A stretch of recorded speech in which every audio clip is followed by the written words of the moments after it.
Old Man Joe, like and subscribe. Today, the other day, 5 cops in New York arrested some migrants, booked and released. Um, you can see the migrants kicking the cops while the cops are on the ground trying to arrest one guy, and the migrants are kicking the cops. Um, Let me tell you, if that had been someone that looked like me kicking the cops, people will say, hey, they, he used to be a nice guy, he used to do this, he used to do that. That's what they do to us if we kick a cop. But they can kick cops, get booked and released. Also in New York, the police seized 80 mopeds. The mopeds were unlicensed, without insurance. So the people that were using the mopeds were living at the Roosevelt Hotel, and they were living at the Watson Hotel. So these migrants, we're supporting them, and they want us to support them all the way. Even some of them open their mouths and claim that it's better in Haiti, or it's better in where they came from. They want to go home. Please send them home. Round them up immediately and send their ass home. They need to go home. You don't get to complain here. And our wallets are open taking care of these people, but they want to complain. Isn't that something? Ungrateful bastards. That's what they are. But anyway, let's get back to another scenario about how Texas shipped 18,000 migrants to Chicago. And Chicago ended up spending $330 million on those migrants. It's a lot of money. $330 million, right? And so when the report came out from New York, they said that was a drop in the bucket. They spent a lot more than $330 million on some migrants. But rest assured, there's 123,000 migrants in New York. That's what it said. It's 123,000. I don't know that for a fact. Who knows that? But that's what's being reported. It's a lot of migrants. So, thanks to the Democrats, we're paying for everybody. They can have sex all they want to in their country, come over here with all their kids, close down our schools so that they can live in those schools, and your kids have to get an education from their home. So they're at home, virtually getting an education. There's been high schools shut down. There's a lot of things going on, man. And then the city council, different states, it's crazy. Like, I'll say Massachusetts, Chicago, and New York is even asking the residents to take in some of these migrants. Are you kidding me? They want us to take in their problem?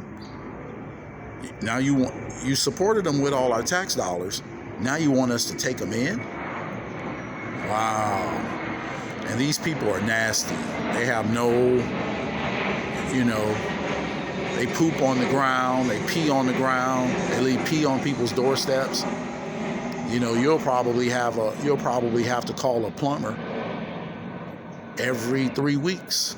They'll probably be clogging up your pipes with some of those fat, juicy logs that they let go with rice and beans in them, or whatever they use,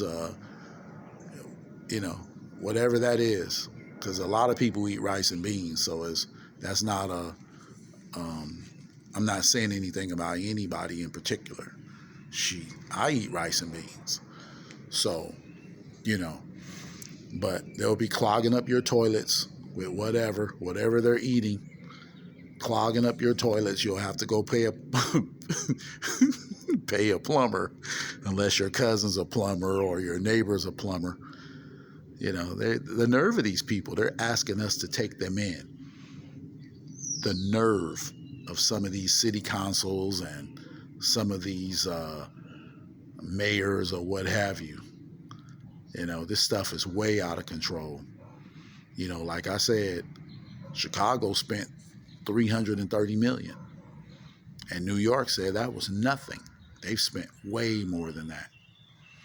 You know, while our veterans and our people that belong to this country go homeless, stay homeless, live under bridges, live under whatever, they don't care.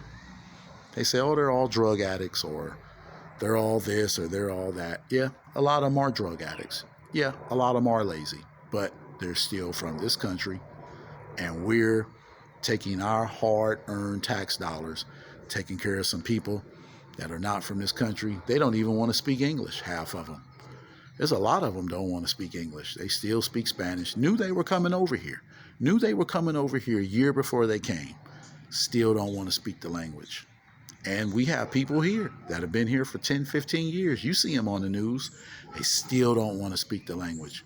And all these presidents, I remember Reagan saying that they were going to be required to speak English. I remember Clinton saying it. I remember both of the Bushes. I remember them saying it. Oh yeah, they're going to have to learn how to speak English. Never did. Some of them do, some of them don't.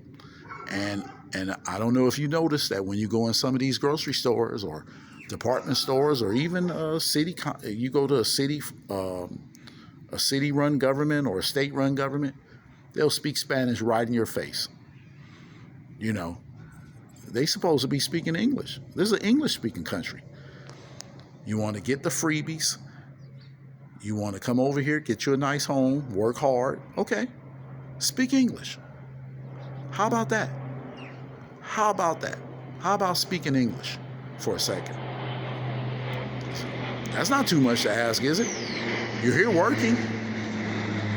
You're taking care of your family. Why you can't speak English? Why you can't speak Spanish when you're at home? I can see if you're speaking Spanish to someone that can't speak English. But just refusing to speak English? Wow. That's where we're headed.